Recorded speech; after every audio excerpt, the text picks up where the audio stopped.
Hey, welcome everybody to Contemplating the Cosmos. I'm Charlie, and I actually have a special guest, Kyle Adams. Hello. I want to actually get in pretty deep with Kyle because we kind of touched space a little bit. We got to meet in person over in Salt Lake area, and you are not in Salt Lake either. You're actually south of there by several hours, right? Yeah, I'm all the way out by St. George. Yeah, so I came from Boise, Idaho, and I was 5 hours away. But anyways.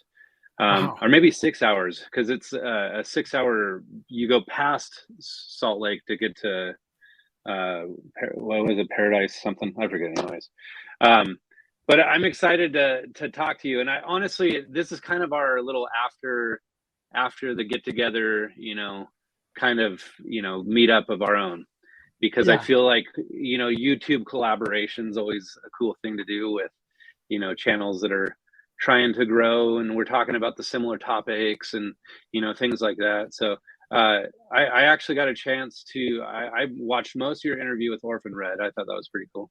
Uh-huh. I remember Orphan Red from the early days. And so for anybody that isn't familiar with Kyle, now I did a little bit of research on you, and I discovered some stuff that I'm not sure about at this point. So Okay. we're Yeah, gonna we're that's gonna have fine. to hash out some of those details. Yeah, no, totally fine. no, no. So, anyways, no, but Kyle represents the F. I'm gonna say FE because I'm kind of like dodging the algorithm as best I can lately. Oh, So, okay. I get that. um, I just call it censored earth when I want to do that. yeah, yeah, Censored Earth. He actually is into. I'll just say FE, Institute of Science. Now, I myself love the topic of science, and I hate the fact that a lot of that has been hijacked lately with belief. I mean, people always say, "Well, you are a religious zealot," and and I'm like, "Well, hold on a second." So, obviously, you have a background in you're religious too. I've Yeah. noticed. So I think we could have some good conversation on that topic Okay. as well. But I mean, we I don't don't have to get get into enough that. conversation on that, honestly. Uh, Honestly, so I live in Boise, Idaho, and I've gathered that you're LDS, but Yeah. that's as far as I've gotten. I mean, I've listened to some of the stuff you talked about, and like the Bible. I think that you've touched on some scriptures and videos and stuff like that. I do that Yeah. kind of stuff all the time. So just so you know. Yeah, I have a gospel insight series where I just share a bunch of different spiritual thoughts, different scriptures that come to mind, and I like to talk about kind of what they mean to me. Yeah, well, that's good. And so one of the goals on my channel was to actually have an opportunity to hash out some of the details of the differences in religions, you might say. Because Yeah. okay, let me just say real quick, because I didn't Uh-huh. really want to beat this dead horse yet, but I did want to get in to this a little bit. But let's kind of start, kind of have a premise as we're getting started here, because I think that you kind of did this too with some of your guests that you've talked to, and that Uh-huh. is let's find a common ground, right? So Yeah, yeah. let's see where we can relate on certain aspects of things. Now, when it comes to uh, belief or understanding, I'm just gonna say truth, and you see the name 4BZ Truth. Yeah. Uh, so 4BZ Truth represents me seeking out truth, right? Uh-huh. So 4BZ is my last name, Forbes, right? Uh-huh. So so I'm trying to seek out what is truth, and it actually has become kind of a channel of philosophy, because philosophy is really how you interpret the information that is presented to you. And Mhm. a lot of people will interpret it whatever way they feel that it suits them. And anyways, that's kind of, I mean, that can segue into just about all the topics that we're going to cover, right? Yeah. So, so anybody that thinks that they know, just remember, there's always a philosophy behind your belief. So, so what do you believe, Kyle? Well, I I don't believe a care. lot of things. I believe a lot of things. And so, yeah, I don't know where to begin on that one exactly. No, honestly, let's talk about your stance. Let's talk about the FE Institute of Science. Okay. What are you trying to accomplish with that? Well, I really like what I'm trying. I guess my main goals is I like putting puzzles together in this way. It's educational concepts where I just take one principle at a time and piece them together into one larger picture. And Hmm. so I first started out with the Flat Earth Institute of Science, just looking at some starting with a hypothesis. That was lesson one, is just opening up the hypothesis. Could the Earth be flat? And I've started with an observation, very, very basic. Okay, well, this horizon looks flat, so let's take it from there and build on that and find out what other things kind of connect into this hypothesis. And Oh then yeah, it just kind of started from there. I start all of lesson one really focuses on the x-axis, looking at the horizon across the x-axis, and then lesson two jumps into the z-axis, looking at like faraway objects, kind of watching things. Uh, we talk about like boats on the horizon, for example. We talk about the Black Swan. We talk about all kinds of different things in that department. Uh, and yeah. then we Let's jump into the unpack some of effects of that the stuff. atmosphere. Actually, Okay. I want to unpack some of that. But first, let me address some of the people in the chat. We got Mike H here. Hey, Mike. Uh, I got my good friend Brian. I actually this guy I interviewed about his near death experience, and Uh-huh. I'm going to say it's one of my favorite interviews I've done yet. So it's nice Cool. to see you, Brian. And then let's see. I put your this is my I have contemplating the cosmos and 4BZ truth that I'm sharing this with. So, but this is Hmm. your web page or your YouTube page. So if anybody wants to Yep. go support Kyle, head over there and subscribe to his channel. I'll also put this in the notes or in the chat after the fact. So the comments, I guess, and I'll have people go to your channel. In other words. So, anyways, but yeah, so um, I've kind of found this topic very fascinating. Going back to um, gosh, it, it was okay. You know Rob Skiba, obviously, because I Yes. just watched your Yes. video that, Love Rob Skiba. Yeah. in fact, the last video that you just posted, Hmm. it kind of hit me in the heart a little bit because I thought about like how Rob Skiba was extremely influential to me, and Yeah. I've been trying to get him to come, interview on my show, and I've interviewed people that know him, like Uh-huh. Mark Sargent knew him. I interviewed. Why can't I think of his name? The guy that sailed across Lake Michigan with him. Um, That's cool. You you got to know, talk to him. That's awesome. yeah. Why can't I think of his name? Anyways, but if I saw him, I would be like the. But anyways, I had, and then Paul on the plane was another one I Uh-huh. interviewed with him at the same time. What's his name? Fun. This is bugging me. Uh, I interviewed a lot of those guys, and honestly, I like to take the position of, um, being open to pretty much anything. Yeah. And now that was a difficult thing for me initially because obviously my background stemmed from, the evangelical Christian perspective, you might say, and Hmm. and I kind of use the terminology evangelical Christian because of the LDS people, to be honest with you, because they often refer to Christian people as evangelical Christians because, well, Mormons are Christians, right? That's kind of the thought process on that. So Well, anyway, I have a very broad understanding of the term, and that's just you're someone who believes in Jesus Christ. yes, okay. So and again, this is not necessarily the topic I wanted to get to yet. I mean, we can discuss that later, but I did want to say that I really, I just want to say that, where was it going? So, I came out with a couple, or three video series called Flat Earth Philosophy. Mhm. And it was basically trying to point out that who really knows anything. That's really what I was trying to point out.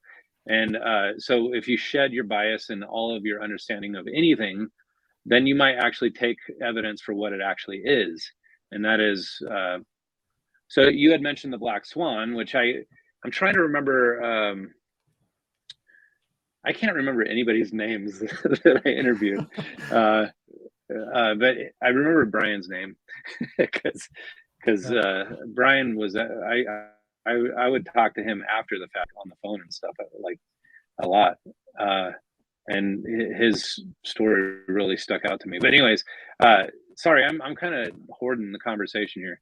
You're I want to totally hear fine. more. I wanted you to kind of get like where I'm coming from real quick, just because Okay. uh, Yeah. I hear you because on that. What you're telling me there, it reminds me of a book I actually wrote. It's called "The Bible is a Combination Lock," and I think it's available on Amazon. At least it was a long time ago. Uh, oh, yeah, one of okay. these days I'm gonna upload it and get an audio version of it for YouTube. But I wrote about how the Bible is like most words in most languages have 10 or more definitions. And so when we look at the Bible, uh, you've got to go through the like every word in the Bible has multiple definitions to it. And so trying Yeah, to figure out what the Bible means is really just trying to figure out what the combination of the lock is. And so it's all yeah, about understanding. And so it's really tough to understand it in the English, but that's on a whole nother tier when we've got to understand it in the basic Hebrew that it's written in, and the Greek and Aramaic. And I yeah, like I have a real fascination for the original manuscripts and what we can learn from those. And so I actually yeah. really enjoy watching. Karen B has a series right now. It's Oh, called the anti-religious like scripture study, and so it kind of threw me off at first because they use the term anti-religious, but that's really just kind of their term for non-denominational. They don't like to be set under one religion with under certain uh, under a certain context. They're really open for interpretation and yeah. understanding. And that's what they're trying to go by. That's So interesting. I yeah. might have to. Is that her little coffee talk thing that she's doing, or I'm trying to Um, remember? it's separate to that. It's just called the Oh, okay. anti-religious scripture study, and it's Oh, really, really good. I've really enjoyed it, and they I'm gonna really have get to look into into that. understanding the different translations of the scriptures, and it's fun. Yeah, I never. See, she's another one I tried to reach out to, and I've been trying to get her on for a while, and I just kind of gave up because I always thought that maybe she either she'd never heard of my channel or something, and Uh-huh. she just didn't see any reason to take her time, or maybe she saw that I was a religious perspective on a lot of stuff. So I don't know exactly where she was going, or maybe she's just so busy and just has too much going on. I She's got a don't lot know. going on Yeah. over there in her department, and yeah, she's kind of Oh been yeah. one of those people who She's are always hard doing to contact interviews. sometimes. Yeah. So Well, I haven't yeah. quite made I an interviewed. interview with her or anything like that, but she's one that I would love to go out and actually travel all the way out to the the Flat Earth conferences that they do. Oktoberfest is what they do. Flattoberfest. Flattoberfest Yeah. is what, yeah. Yeah. Yeah. So I uh, I interviewed Brian Stavely, and then Karen B always is on Brian Stavely's show. Um, Uh-huh. so, anyways, but her video that she made like before she did anything, she made this like testimonial type video where she was kind of expressing how she converted or transitioned to the FE thinking, and Yeah. I thought that was one of the best presentations I ever saw as far as uh, somebody like a testimony, you might say. Um, Yeah, yeah, I love eh, hearing people's stories because everyone's got a story, and I think that's one of the real fun parts of interviewing people is just hearing those and the drama that they're going through, and it's all very exciting Yeah. stuff. Yeah. Yeah. I mean, I can say that I've I've been on a long journey uh, of trying to figure out, because I hear people say, "Oh, I like David Weiss." He says it took me like about, I don't know, 7 days of no sleeping and Yeah, I hear researching that. and whatever, and then it finally clicked. But I think it took me longer than 6 months before I could even embrace the thought of there being a possibility. Uh, and honestly, I dismissed it when I was listening to Rob Skiba prior to his conversion, I guess, like way Yeah. before he ever started talking about that stuff. I was way into the discussion of like the Nephilim and you know, the genealogies of the Bible and all Yeah. that kind of stuff. I was just way into the deep biblical topics, and then Rob Skiba, I guess he was listening to Canary Cry Radio, and Hmm. I don't know if you ever listened to that, but um, Canary Cry Radio. yeah, Basil and Gons, they're like, that's their No, I podcast. haven't heard of it. But they interviewed Mark Sargent, and Rob Skiba just so happened to hear the interview, and it kind of threw him for a loop. So he's like, I'm going to bring Mark Sargent on, and I ended up, right after Rob Skiba said that he listened to that interview, Uh-huh. and it caused him to scratch his head. He's like, "Oh, what the heck? There might be something to this whole thing. I might have to look into it."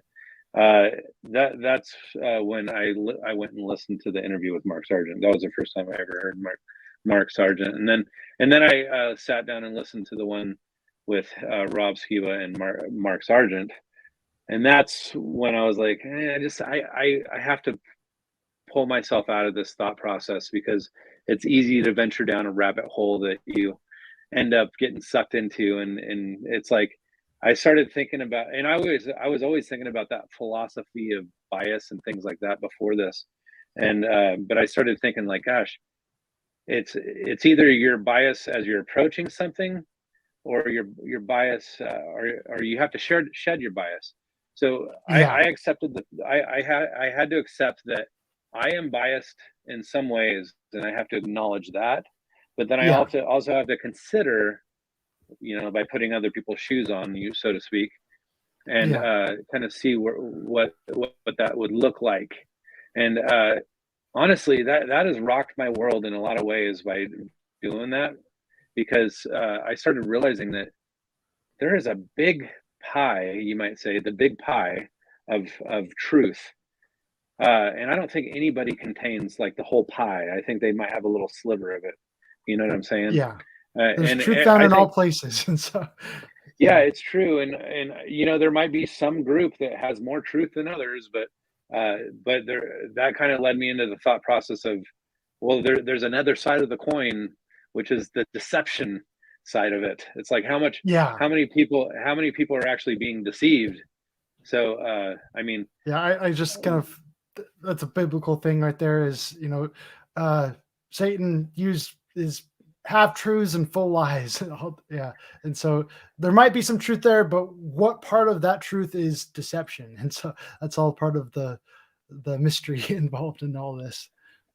oh man, I just realized that I'm seeing some names in the chat here that are causing me concern about being uh, monitored. Uh-huh. I don't know. I can't help but think that this name right here, uh, some of these random comments from these Yeah. random type names, it makes me think that they're honing in on this video. So, Yeah. anyways, Well, we're being watched. so That's for sure. I'm going to be discreet with some of the things I say, because obviously, I just came out of a strike, so I don't want Yeah. to rock the Be boat very too careful. much. tread, yeah, tread carefully. You know what they deleted my video for and gave me a strike about? What for? It was somebody that was talking about, it was a mirrored video. Uh-huh. It was somebody that was producer and director in Hollywood that was basically coming forward and saying that they have insider knowledge of a lot of the the pedo type stuff that's happening and satanic ritual Rituals abuse and and things. stuff like that. Yeah. Yeah, and I just shared his testimony, and it was pulled down, and it was called the cyberbullying and hate speech. Oh, And yeah, because you mirrored it, and so you just found well, someone else sharing it, and so you mirrored it, and then you got hit for it too. well, it was the content that they pulled down. They didn't like. I mirror a lot of stuff. I've mirrored Yeah.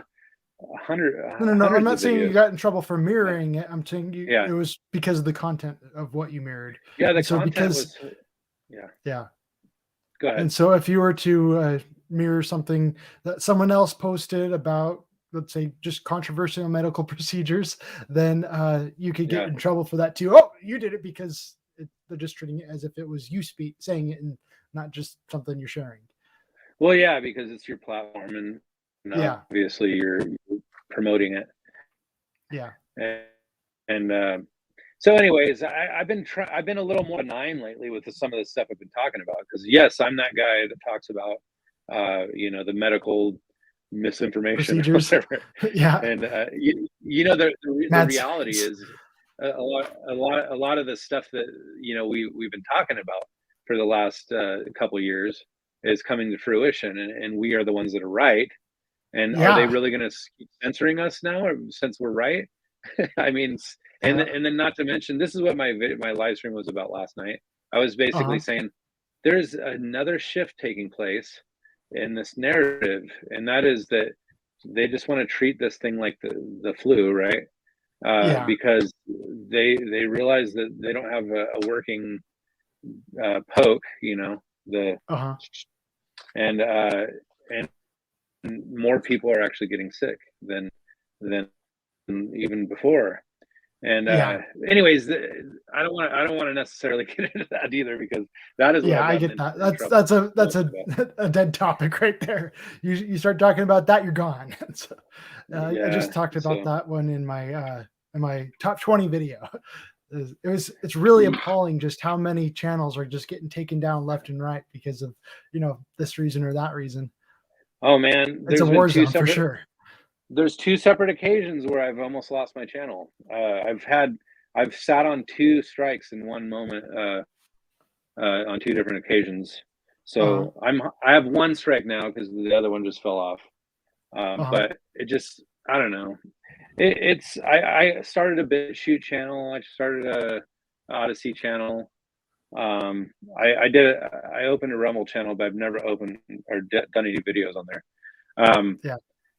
But it's like, there's a lot of people gravitating that way, but it's like YouTube's still it's where all the people are. It's where you can harvest the most people to your ideology or whatever.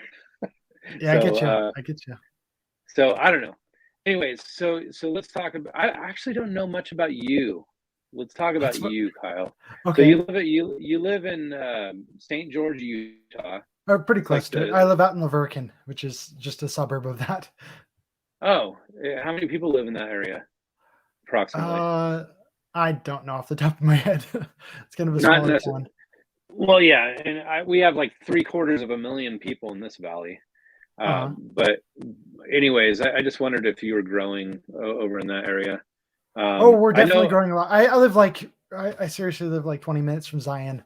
So yeah, I went to Zion when I was a kid, and it's been a while, but I want to go back. Population is just exploding out here right now. Zion is. So do you have a lot of red rock around you, just like red dirt? Isn't it? That's more out in St. George. We do have some, but yeah, that's much more out in St. George. How far are you from like Mesquite? Are you closer to the border of Nevada? Not Mesquite's really. On the other side of St. George than me. So, never mind. So are you north of St. George? A little bit. I guess west, I'm a little. east? Yeah, I'm just a little further east than St. George. That's it. Okay, whatever. All right. Well, okay. So how old are you, if you don't mind my asking? Uh, I'm 33. Oh, okay. So Yeah. you're the age of Jesus. So now you have to prove yourself, man. Just kidding. No, so obviously you're married, you have kids. I think I saw that you had kids. I don't know if Yeah, you want to talk I've got about. 4 kids. So Oh, yeah, I've got dang, four man, you're kids. busy. Yeah, You even have time for this. That's crazy. So, yeah, it's crazy. Yeah. I have 2 kids, but I run a business too, so that's hard to manage my time. I mean, you had mentioned something like I don't want to get into all that. I don't know if you want to Oh, get that's fine. personal or whatever, but Yeah. some people, like I have a friend that doesn't even want to get on here because he's like, I don't want to be on the radar. Well, yeah, I took a business class in college, and it's all we talked about the book City of Influence. It's a really short book, but all they talked about in the entire book and pretty much the whole course was it's all about building relationships. And so I can't build a relationship with anyone unless I can be brave enough to get personal. And so that's kind of a Yeah, big thing with my channel is I'm not afraid to get personal with people and tell them, this is my real name. I'm not going by a that's a screen good name or point. anything like that. And I think that really gives a lot of validity to my channel is saying that I'm not hiding behind a mask. These are my personal beliefs, and I am not Mhm. ashamed of them. That's how it is. And so Yeah, it's yeah. If I were just hiding out somewhere, then uh, it'd be a lot easier. Just write me off as a troll or something like that. You know what I mean? yeah, for sure, man. Yeah. No, But I noticed it. if I'm actually putting my face on it and putting my name on it, then that shows my level of conviction. That's what I'm trying to say. No, that's good. So you've been doing the YouTube thing for a little bit. I mean, I can Yeah, see that you for have a few little bit years of a now. Yeah. following. Yeah. Yeah. It's growing. It, I mean, doing interviews, has that kind of been your thing as far as getting more subscribers and stuff, or? No, not really.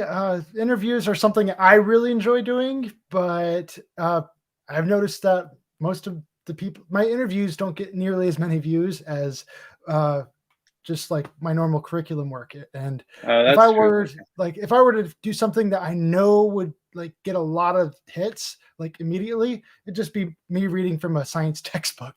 I do my series on modern earth science destroyed, where I just read the textbook and I just share my thoughts about it. And in that series I really focus on how much does the science textbook uh, say things just, well, based on trust. I'm the expert, trust me, and that's all there is to it. You know what I mean? And how much of this Yeah. is based upon observation and experimentation. This is what we can observe, and therefore you should believe this. And so that's kind of the whole thing. But every time I talk about that, it just explodes with results. And uh, yeah, my biggest hang up with that though is it takes a lot of time to do it. And so I try to Yeah. get like a new video out every week, and so there's kind of a toss up on what is going to be the easiest to do. And so I don't know, and also kind of the Man, most rewarding. I know what you mean about time consuming videos, because early on in my channel, um, so like I had 100 subscribers up to the point where I made a video that was basically, it went viral, you might say. Yeah. And I mean, at this point, there's almost 248,000 views on it or something like that. And Hmm. apparently, it was so likable, I guess, that a lot of people shared it, and that's where I got a lot of traffic. I actually tracked it back to a big channel, like Hmm. that's like a UFO channel or something like that, Yeah. that has like 500,000 subscribers. That they might even had like over 1 million subscribers that they shared my video, Hmm. and so, anyways, that video was about uh, bias thinking when you're Yeah. interpreting science, basically. and how basically the title read proof that our mind transcends the body, our spirit transcends the body, Yeah. And then basically God in the afterlife. It was that was the title, but it was talking about this. That's kind of a tough one to talk about, could really go viral, because I know anytime I talk anything religious, those are like one of my least viewed videos that I do, just because it's harder to get the word out and harder to find people who are really interested in that Well, stuff. And I tried to but approach it. that's my Yeah, favorite topic to talk about in the entire world, is yeah. talking religion and getting into It like wasn't. scripture It study wasn't and things. really. But it's just It hard to wasn't. get interest in that. It wasn't really religion that I was talking about. It was more how to interpret science from a Uh-huh. different viewing point, and it was kind of academic, to be honest with you. So I spent a decent amount of time, editing and doing videos and stuff. And prior to that video, I was Hmm. way into the FE stuff. I made a video that was talking about the sun shrinking in the atmosphere and stuff like that. I wanted Yeah. to. I did some tests and stuff. Uh, that video actually has never gained traction, but it was one of my favorite videos that I actually done. Yeah, And it's sad when that basically, happens, when you make something that you got your whole heart into it, and you just love it, and then it just never picks up the way you wanted it to. It's like, ah. like, it's been on there for like 3.5 years or 4 years now, and I Yeah. still only have like 500 views on it. Uh-huh. So, anyways, and that's because a lot of the people that came onto my channel after that one video that went viral, I've probably gotten 2,000 subscribers out of that video, and then Yeah. I've had another video that I shared that I think I have 150,000 on that one. So, and then I've started doing a lot of interviews, and I think that's kind of where I'm at now. And I haven't really taken it as seriously lately because um, I just been focused on building my business and family and Yeah. stuff. So I don't Yeah, I understand get your that. 4 kids,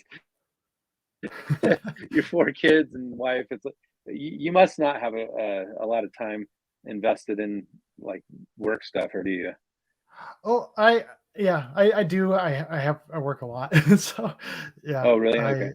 yeah. So you Yeah, still have time to do videos. That's crazy. yeah, it Good for is you, man. crazy. Yeah.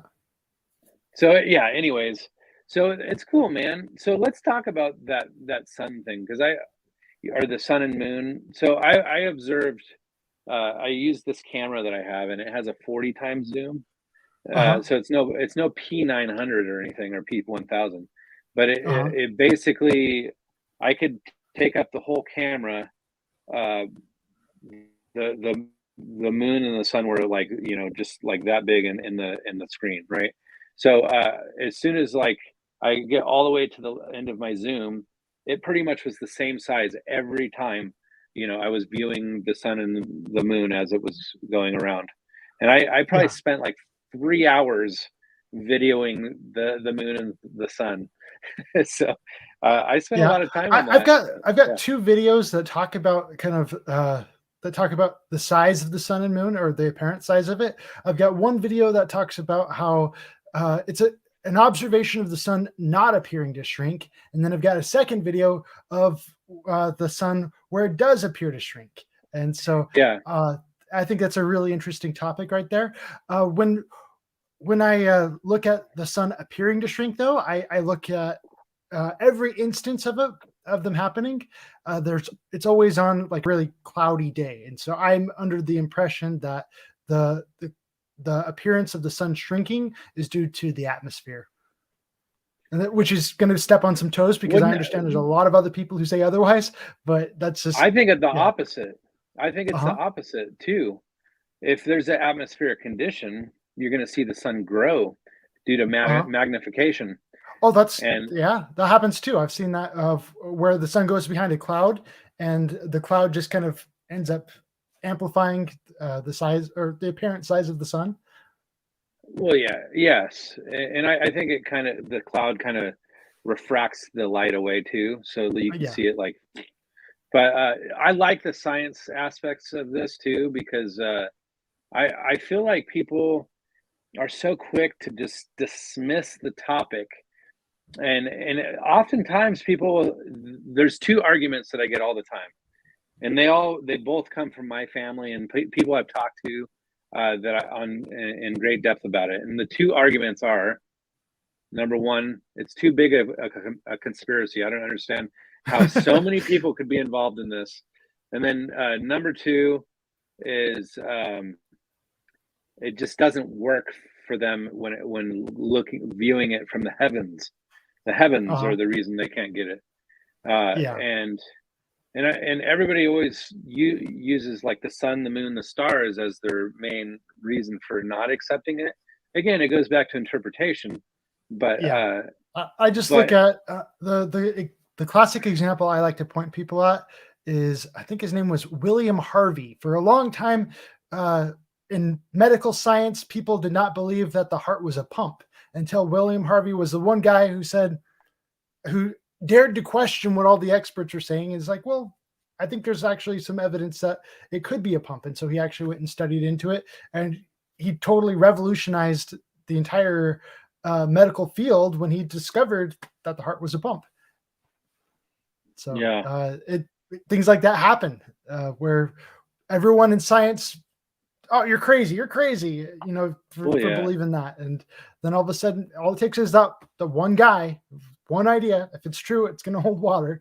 And yeah. then all of a sudden, everything changes.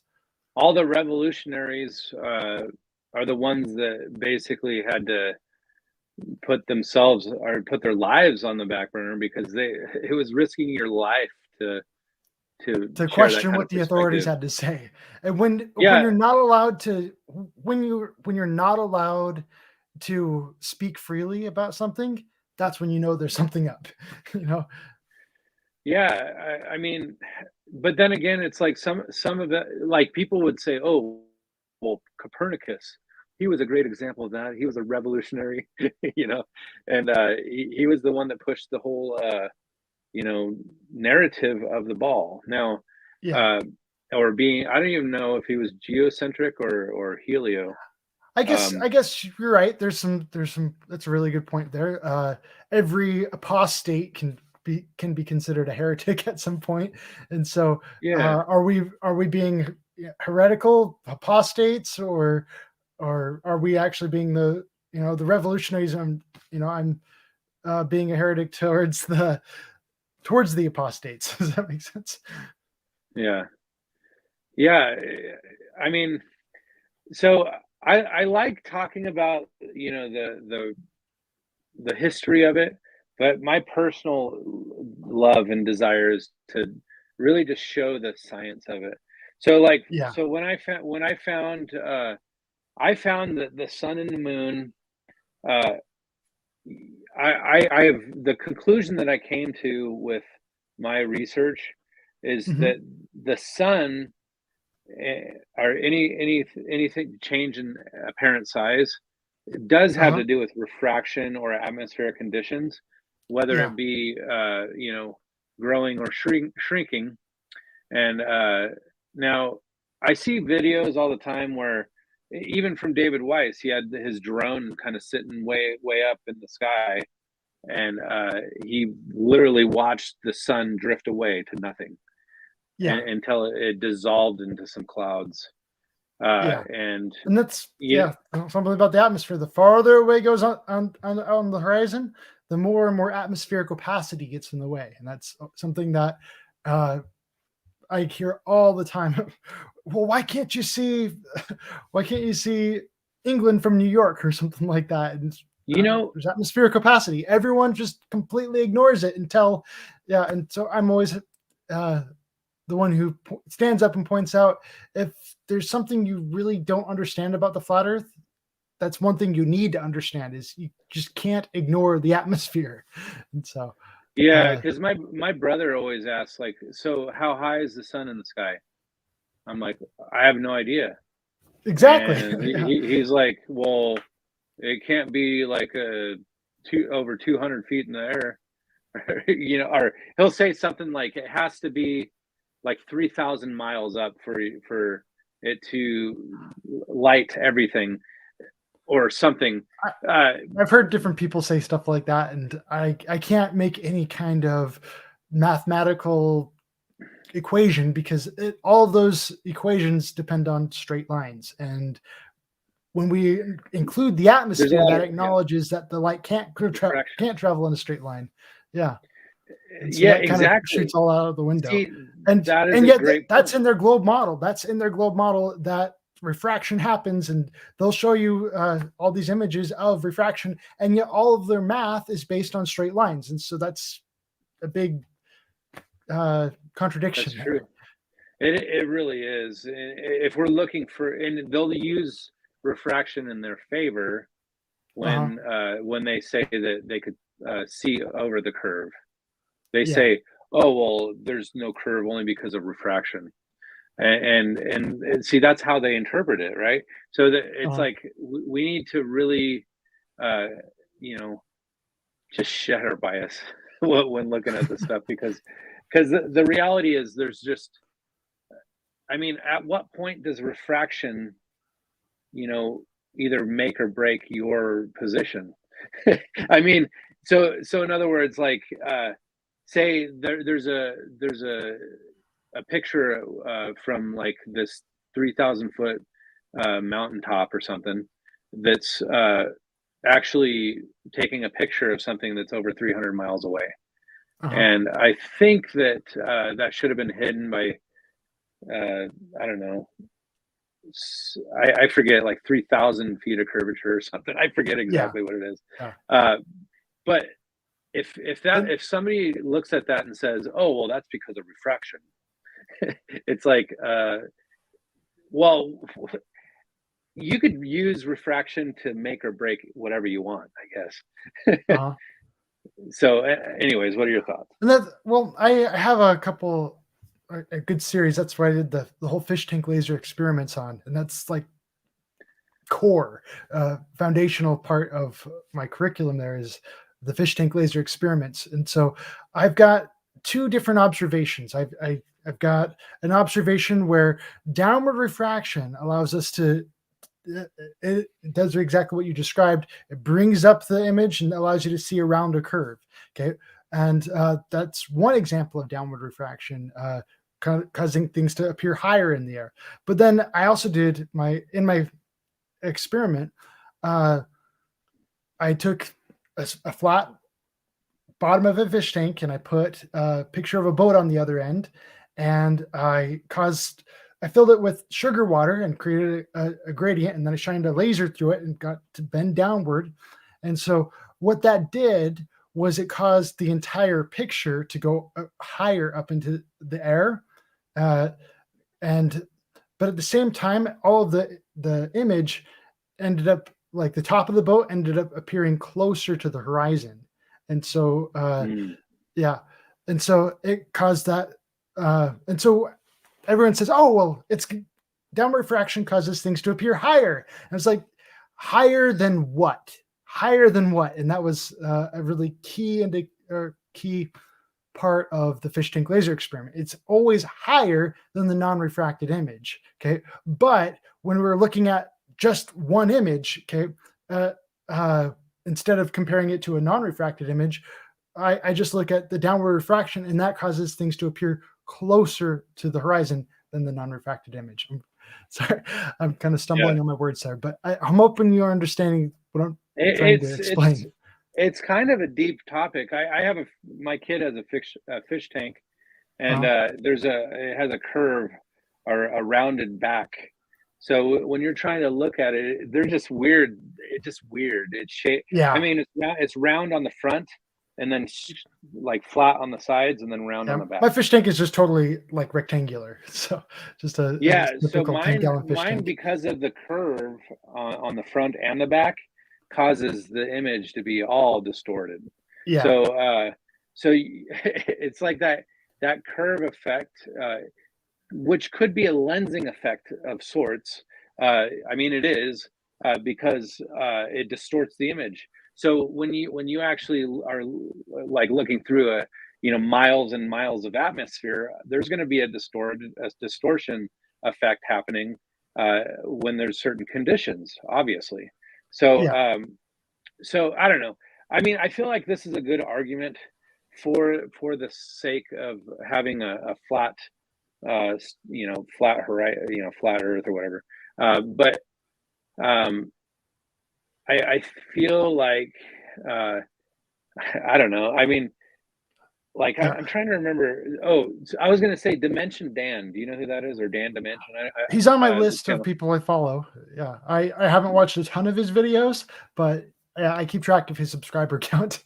I He pointed out something that I thought is not talked about enough, and Uh-huh. you should touch on this topic.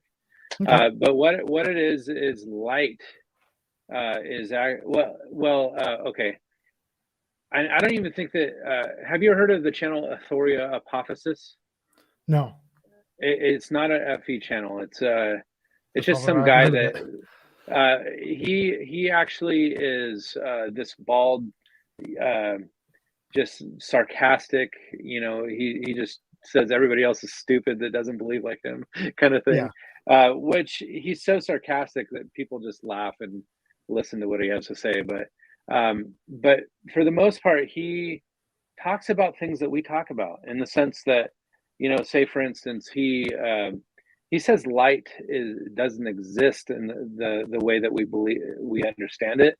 That Hmm. it's basically based on field theory. Now, I don't know if you're familiar with field theory, No. but it's basically like anything that interacts with a field will be illuminated. So, like the light on my face from my lamp is electrical field that's being projected, right? Uh-huh. And then Interesting. Interesting. I can kind of understand what he's saying there. And so uh, it's just one thing causing other things to become illuminated rather than actually casting light on something else. so when you think of that in terms of sunlight or moonlight, for that matter, is that the sun is projecting a field, right? Uh-huh. So the field is basically uh, however close you are to that that range of field projection is how much is actually going to interact with that and be illuminated. So when the sun goes out of view, that may just be us not being able to interact with that field anymore, Yeah. if that makes any sense. So, uh, so Oh, when you your see, audio so was a cutting lot out of for a people second. say, well, the light should illuminate. Can you hear me now? Your audio was cutting out for a second, but I can hear you now. Okay. I don't know if that's my earphones or just let me know. I've had internet issues. Uh-huh. I got a Wi-Fi extender today. So Uh-huh. if I start cutting out or whatever, just let me know. I'll just try to Okay. we'll just Yeah, try to you're work good through now. it. You're good now. I was thinking about your field theory, and I think the thing that I take issue with is understanding how shadows would work in that whole concept. Well, I mean, my thought on that, and I've thought about that too, actually, is that your light or the field is actually being your resistor. Uh-huh. So it's everything is capacitance and resistance. Uh-huh. So or your body actually works like it's resisting the field. Uh-huh. So that's where the shadow takes effect. You know what I'm saying? Okay. I don't know. I mean, this is just me trying to Yeah. come up with another concept. I made another Yeah. video about this too. It That's was that's called. one thing I was talking with Orphan Red about is just this whole game that she would do with this engineer, and she's like, okay, well, what other things could explain this? And it's just trying to it's a thought experiment with just outside of the box thinking. Here's an observation. This is the traditional way that we typically think of this. Is there any other possible explanations for this? And she's just trying to get this conversation going with this engineer, and he just I can't play that game. Oh, I just can't play that game. And she's Yeah. like, why is it so difficult for you? And yeah, so I think it's a great thing to do, is to be able to try to take different approaches. And as you're describing, get outside of a set bias is, and I think that's really important, is if you want to get out of a set bias, is to not take things so personally, and just say, okay, be comfortable with looking at things from different perspectives. Yeah. Yeah. I um gosh, there's like a proverb that talks about, like, if you can't view Oh, you're cutting out again. or All right, it's back. am I back You're now? back. Yeah. Man, my internet's just not been good to me lately. So worst case scenario, I'll come on my my phone and we can just finish up at that point. But because I still have access to StreamYard from my phone, Uh-huh. so if I cut out, just know that I'm going to come over there on. Anyways, Okay. but then you could just start talking to everybody. There was a question that somebody asked you that I wanted to pop up here. It says, Okay. Kyle, do you get any pushback from at church for your FE ideas? No, not really. I did a little bit, like a long time ago, but yeah, I don't really bring it up at church. I try to not address really divisive topics at church, and so when I don't bring it up, no one really bothers me about it. I think he died again.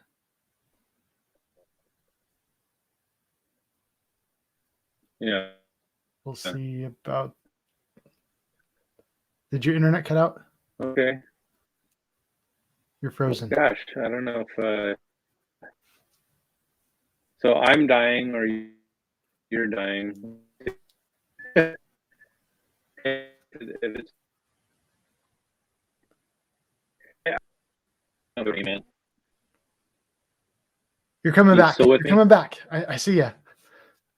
Yay! Yep. Okay, so I saw you buffering on the screen, so I don't know if that was you or me, but anyways, gosh, man, if this keeps doing this, I'm either gonna have to figure out if it's the internet or anyways, let's just keep going. We'll see Okay. how long this lasts.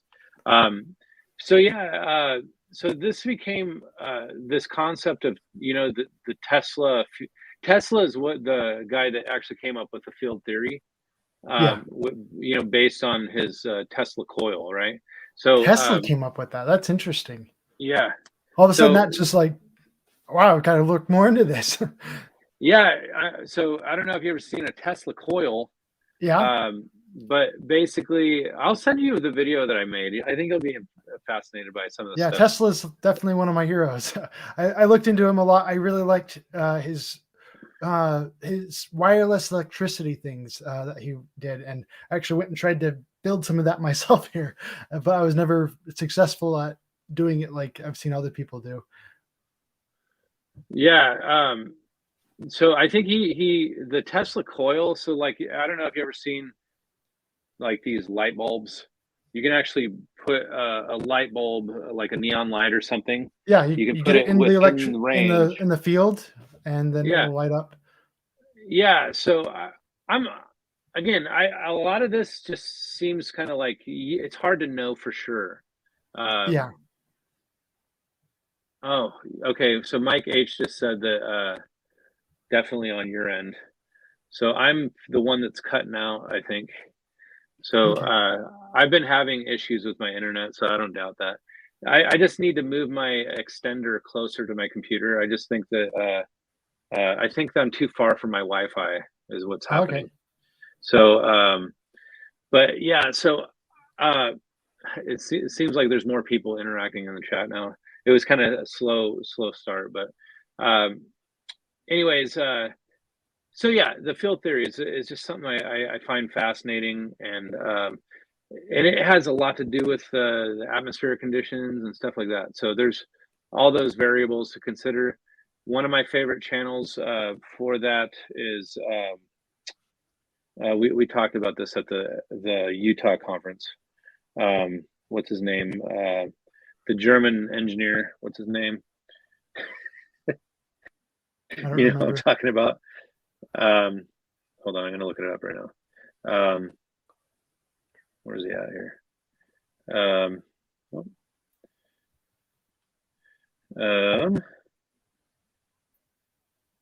Man, I don't know why I can't think of anybody's name. I right hate it now. when that Gosh, happens. dang it. I hate it when that happens. It's like Jay right Tolan, there. it's Jay Tolan Media 1. Uh-huh. You know what I'm talking about? Yeah, Jay yeah. Tolan. I didn't know he's a German engineer. That's cool. Well, I don't know if he's German necessarily, but I think that he Okay. is because of his accent.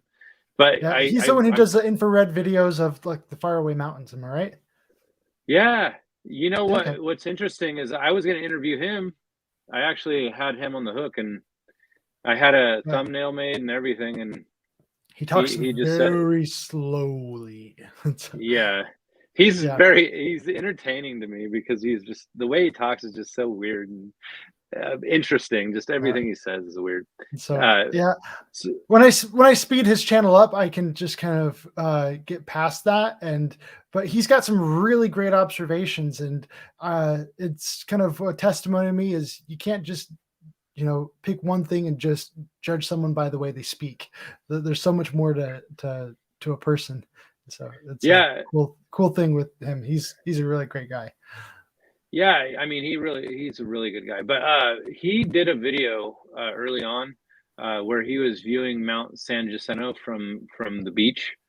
And Mount San Jacinto is inland, probably like 100 miles or something like that, and or maybe 90, 80 miles. I forget, or 70. I forget exactly how inland it is, but he actually. I used to live at the base of Mount San Jacinto when I lived in California back in the day, so so it was all pretty real to me because I remember how far inland I was when I lived in San Jacinto.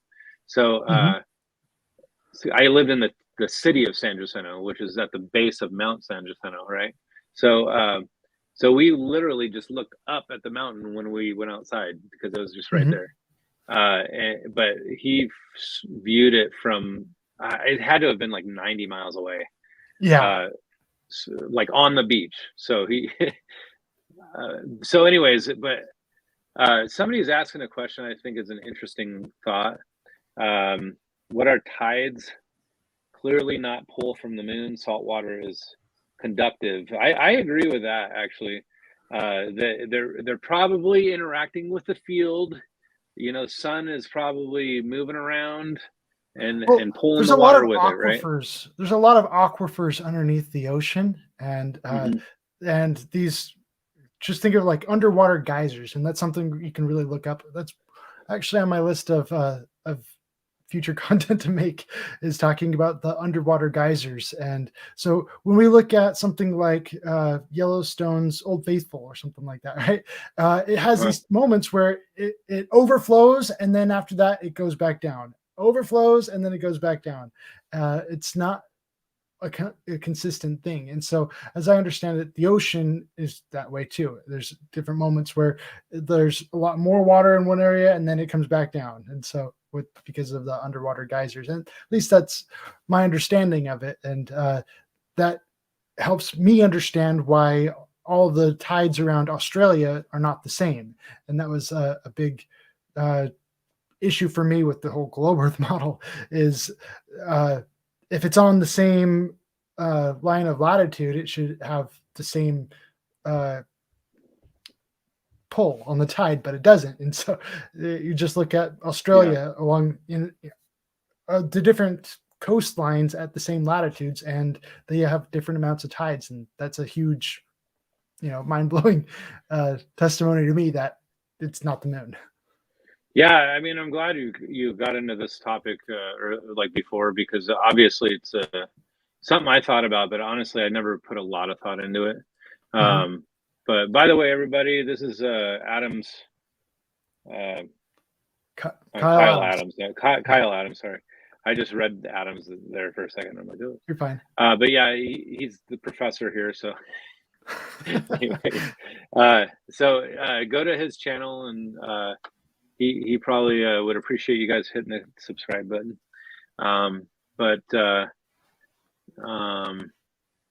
So yeah, we're at an hour. I don't know how you are on time, but typically I can go for like 2 hours. But Okay. I just I don't think I got that much time. I've got to get going to work here pretty soon.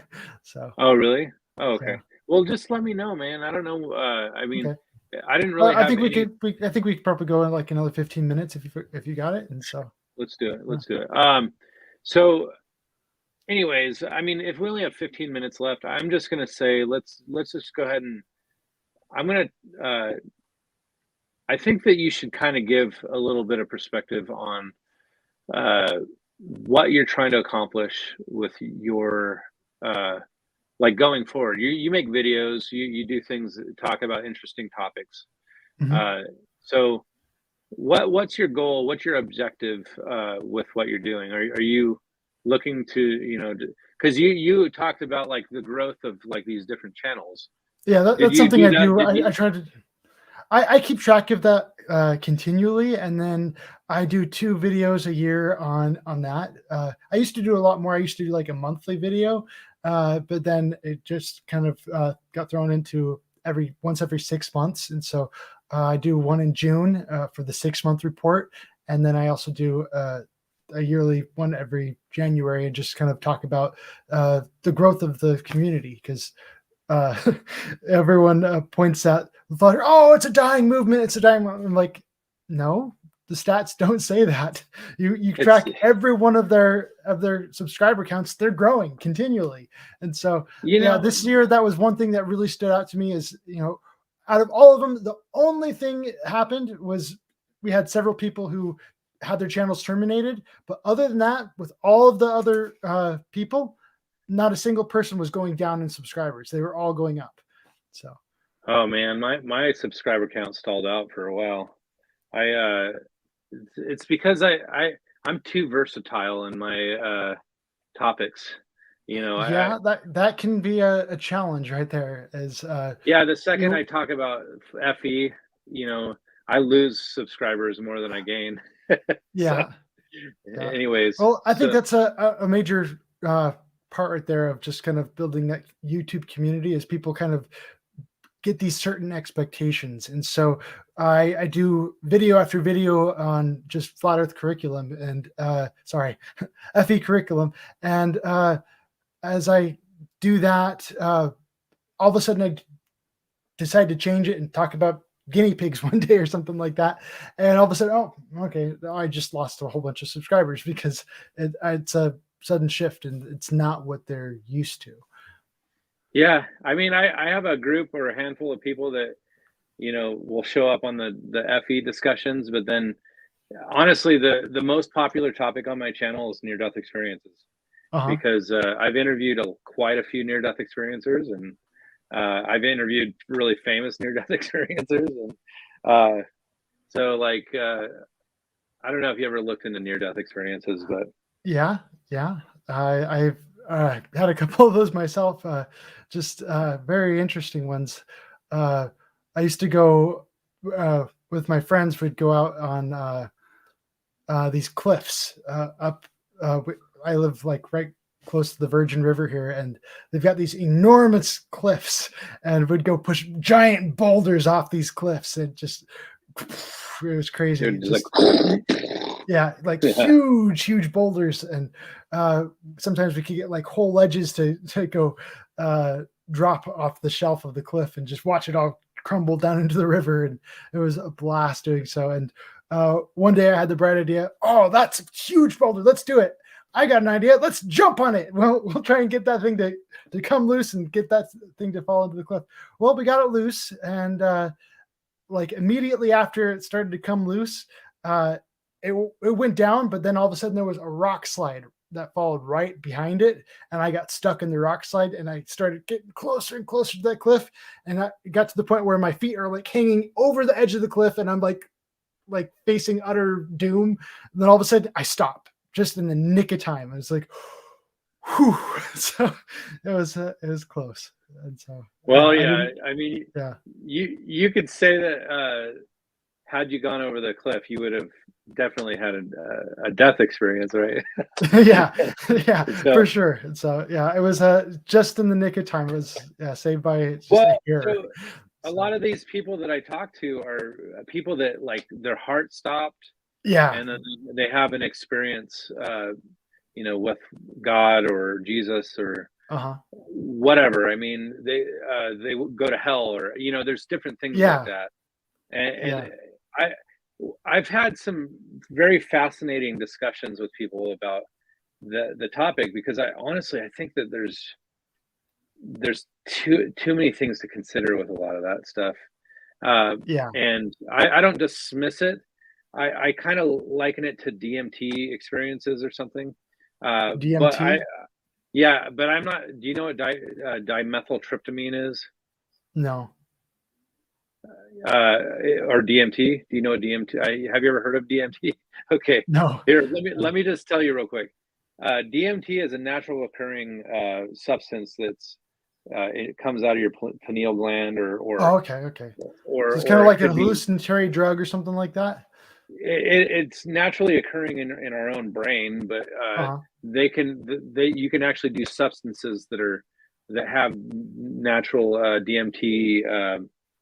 You know, I don't know if it's just the DMT that takes place in our brain or something that Yeah, I remember hearing triggers something on that. the radio about having different experiences like that can be very helpful for some people to go have like a psychotic event or something like that where they uh, and they come out of that and uh, with those kind of like drugs they don't cause people to get like addicted to them all the time. And I know it was a weird thing I heard on the radio a long time ago, but I don't really do drugs or anything like that. And so yeah, I was just like, that's interesting.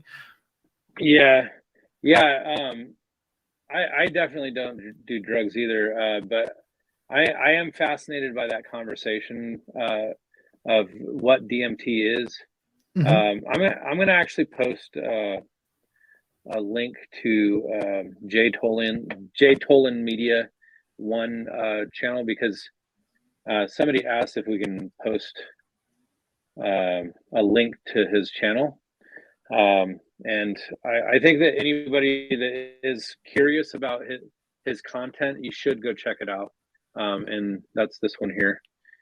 So I just posted that in the chat. So, anyways, but so DMT, I made a video about near-death experiences, uh, and honestly, I started a series called Patterns of Reality, and Uh-huh. I wanted people to kind of just look at reality and just look at the patterns, just Uh-huh. see that there's patterns in reality, and that it points a certain direction. You just have to follow the patterns. And Yeah. the point of what I'm trying to do is letting science guide people toward God, right? So Hmm. because you start looking at the patterns and you say, oh crap, there's a creator. I mean, there's just no way that there wasn't a creator. Yeah. That's Uh, a whole video I really want to get into is the biblical foundation. And I look at uh the book of Genesis. And so it very starts off, well, okay, well, there is a God. Well, how do we know there's a God? Well, look at this. He created all these things. And so all of Genesis chapter 1 is all about the creation. And so we know that there's a God because he created all these things. All these things are organized, very, very clearly organized. And so, okay, well, is there any other ways that we can know that there is a God? And so we know that, yeah. And so then we get into Adam and Eve. And how did they know? Well, he actually interacted with them. He talked to them. And so yeah, how do we know? And so, well, when we interact with God, we can come to know him better. And so it kind of comes into those things. And so those are the basic building blocks of the Bible as I see them is how do we yeah, know that there is a God? Well, it's not just because he says he's there, but it's because we've got all this evidence, all things denote that there is a God. yeah. Man, I would like to kind of get in deeper with that kind of stuff. I mean, you'll if you follow my channel at all, you'll see that when I kind of get on my little solo rants, Uh-huh. or have my little live streams, like I plan. I'm probably going to do like a series on Revelation or something. Hmm. That and again, I'm not operating from like any you know uh, religious perspective per se. Uh, Yeah. I'm not trying to promote any perspective other than I want to see the patterns of reality. Yeah. You know what I'm saying? Uh, So yeah. That's one of the things I really enjoy about the Bible is I love uh, looking for the symbols and understanding the symbols of different things, what they could mean. And so I did a recent video about the parable of the 10 virgins, and I talked about the yeah, different symbols that we yeah, I see all watched that throughout video. that parable. I And watched that yeah, video. I had a lot of fun with that. And so yeah, kind of No, I never knew it before about the whole chiasmus thing until I just was reading that, and I knew what a chiasmus was, and then I was like, I wonder if this is, and then all of a sudden, whoa, it actually is, and it was pretty cool. chiasmus. I never heard of that. Yes, it's a So form of Hebrew. I talked about that in the video. It's a form of yeah. Oh, Hebrew you said it, poetry. and I just didn't remember. Yeah, Okay. Yeah. Uh, anyways, but yeah, that's cool, man. I encourage you to keep talking about this stuff, but a lot of people just don't care. I mean, they just don't. yeah. And I honestly, think just that's kind of part of the thing with being a really good content creator is taking something that was boring and all of a sudden making it interesting. That's kind of the yeah, challenge is trying to take something and make people care about it. And so yeah, I think that's yeah, the mark of a really good content creator right there is and so I've got like 100+ different ideas for videos on things that I think would be very much worth talking about. And so one of them that I would love to do one of these days is just getting into Alexander Gleason's book, because oh he yeah. was a Have you Christian read and it? I've got a copy of it online, and some of it's kind of hard to read, but if I could just talk about it, like read it and talk about it, make it interesting, boom, that's going to be something that, and anyone's welcome to steal that idea and go for it, because yeah, that's what it's all about. It's just taking something that and taking it to the next level. Is so you've got it in words, let's just narrate it and talk about it, and there you go. Yeah, You could do a whole video series on that, and there's a million other books out there that you can do that with, other than Alexander Gleason, and a million other different old books. And so yeah, it's hey, kind of look at fun. Blue Vario says, boy, they really buried Kyle's channel. Finally found it. Uh, so yeah, if you look up Kyle Adams, they probably shadow banned him because he always talks about the forbidden knowledge. Anyways, hey, and look at my favorite guest that I've ever had on my show here. This is my wife right Yay. here. Hey, wife. Hey, look at you can see me on the right.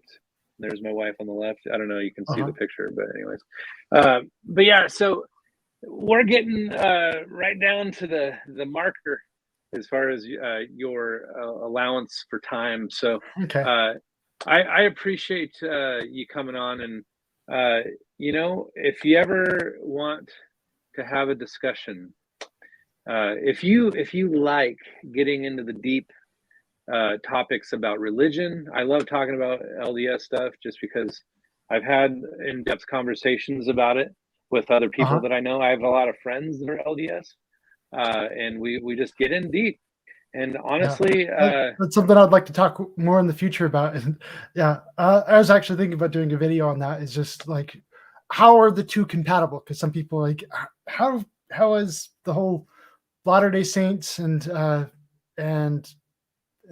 FE, how are the two compatible? And we have honestly, in yeah, our Pearl of Great Price, it talks about Moses and about it claims that he saw every particle of the earth, right? Every particle of the earth, right there in the book of Moses, and so he's actually the person who described the earth as its shape, and he's the one who talked about the firmament above it, and so he's very specific about that. And I'm not aware of any other biblical prophets who claimed to have seen every particle of the earth itself. You know what I mean? And so Yeah. it's quite clear to me. Yeah. Yeah. Okay. So I'm not familiar with a Pearly Great Price only because honestly, I'll be completely upfront with you. I've done a lot of investigating that was biased, you might say. Uh-huh. I was very biased in my approach to trying to poke holes in the LDS belief system, and Uh-huh. I'm sure you understand that. I mean, it's Oh not yeah, like absolutely. Absolutely. I'm Yeah. not, but I've come to the realization now where I understand bias well enough to know that everybody's biased, and Yeah. you'll always believe something however you want to believe it, Yeah. and whether that makes it right or wrong, I don't know, but I'm just going to put this out there. This is my last word here, and I'll let you give your last word. Okay. But everybody thinks that they're right, but that doesn't make. I mean, only one person can be right if they have the truth, I guess. So, Yeah. I think that was one of so the words of Rob Skibar come into my mind in my last video on the top 20 is I shared from him is, I can believe whatever I want to believe. I can believe Smurfs created the whole world. What yeah, I believe doesn't matter. What I want to do is I want to prove it. And that was really yeah, strong words from him. And so yeah. I like that. I like that. I hope, yeah. That honestly, that would be a great thing to end on. And I want to do an amazing tribute video to Rob Skiba one day. Very influential to me, and I would say that I've been following him for probably 7-8 years on his YouTube channel. I even talked to him on YouTube, like on his chat several times, and I followed his channel when he only had like 18,000 subscribers or something like that. I mean, Wow, that's a that was a long time. lot back then. That was a lot Yeah. back then. So I was like, wow, that guy has a lot of followers. Yeah. But anyways, so all right, man. Well, I appreciate you taking your time, and Okay. Thank and you. thanks for presenting yourself to my audience. And Mhm. if you're welcome to share this on your channel if you want. I know you Yeah, it's already fine. posted I've it. got a link in my community section. So yeah. Yeah, that's fine. So all right, well, I appreciate you coming on, and you have a wonderful night, sir. And hey, by the way, I appreciated being able to meet you face to face. That was And awesome. Yeah, that was one thing I yeah, actually wanted to talk to you a little bit about. Uh, I'm trying to find more areas. Trying to coordinate with more people and find out where the different flat Earth meetups are at. So if we met at the one out in Salt Lake area, it was Draper, and that's where we met. Draper. And so, Okay. yeah, I met someone, or I talked to someone online who they're organizing something out in Phoenix, and then there's another person who's organizing things out in Vegas. I know Mark Sargent had on his channel something about a Vegas meetup, and so what I'm trying to do is I'm trying Vegas is to not. find Yeah. area, huh? Oh, Vegas is probably like 12, 11 or 12 hours for me. Oh yeah, But yeah. So what I'm just trying to do is trying to develop the network of finding the area captains, the people who are in charge of, or usually in charge of the flat Earth meetups. Sorry, FE meetups in different areas, and look, that's one thing I'd like to discuss with you in the future is finding that and kind of figuring that all out, and so we can kind of coordinate better in the future. yeah. Well, if you ever want to come up to Boise, Idaho, I'll probably have a meetup someday. Okay. And there's a decent amount of people here. It's not as big as the Salt Lake area, but we have a lot of people here, and I know that there's a lot of You probably have more. FEers. You probably have more than St. George does right now. We're just almost getting to 30. We're almost getting to 30 in St. George, and I think that's really exciting. I've done a couple. We're trying to do like a monthly meet and greet out in St. George now, and it's been going really good. We just go meet up at our, just a restaurant, Iceberg, and we go over there and just get ice cream and and just talk, get to know each other, and just say, hey, we're not alone, and just celebrate that. And it's really fun getting out there and talking to people, because I start talking to these people and it's like, wow, it feels like I've met you before. It seriously does. Like every person out there that I'm talking to, I just feel like they're like a long lost member of my family that I haven't talked to in ages.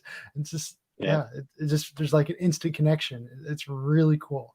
So there's kind of there's different little signs of saying this is kind of a good road for me to be on. You know what I mean? Yep. Right on, man. Well, again, have an amazing rest of your weekend, and I guess we'll catch up down the road. Okay, thank you. It's been good to talk to you. All right, man. All right, see you. Have a good night. All right, see you. You too. Bye. All right, bye.